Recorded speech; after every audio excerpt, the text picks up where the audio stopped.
નસવાડી તાલુકાના મોટી ઝરી ગામમાં પ્રાથમિક શાળાના શિક્ષક વારંવાર રજા પાડતા હોવાથી શાળા બંધ રાખવામાં આવે છે। પરિણામે વિદ્યાર્થીઓનું શિક્ષણ બગડે છે। આ અંગેની માહિતી મળતા નસવાડી તાલુકા પ્રાથમિક શિક્ષણ અધિકારી શાળાની મુલાકાત લીધી હતી। આ મામલાની તપાસમાં સામે આવ્યું કે શિક્ષક કુબેર રાઠવા વારંવાર રજાઓ પાડે છે। આ મુદ્દાની જિલ્લા શિક્ષણ અધિકારીએ ગંભીર નોંધ લીધી અને શિક્ષક કુબેર રાઠવાને સસ્પેન્ડ કરવાની કાર્યવાહી કરાઈ।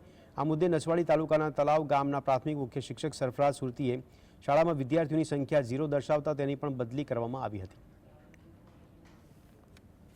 છોટાઉદેપુર જિલ્લાના નસવાડી તાલુકાના મોટી ઝરી ગામના પ્રાથમિક શાળાના શિક્ષકને સસ્પેન્ડ કરવામાં આવ્યો। આપ તસવીરોમાં જોઈ રહ્યા છો નસવાડી તાલુકા પંચાયત। નસવાડી તાલુકા પંચાયતમાં વેસ્તા તાલુકા પ્રાથમિક શિક્ષણ અધિકારીએ હુકમની બજાવણી કરી છે। સાથે સાથે મહત્વની બાબત છે કે મોટી ઝરી ગામના શિક્ષકને સસ્પેન્ડ કરવાની કાર્યવાહી સાથે તેઓની બદલી પણ કરવામાં આવી છે।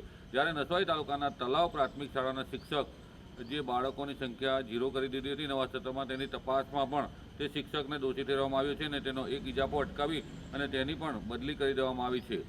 આમ શિક્ષણ વિભાગમાં 2 શિક્ષકો સામે પગલાં ભરાતા ખળભળાટ મચી ગયો છે। રફીક ધણીવાલા, GS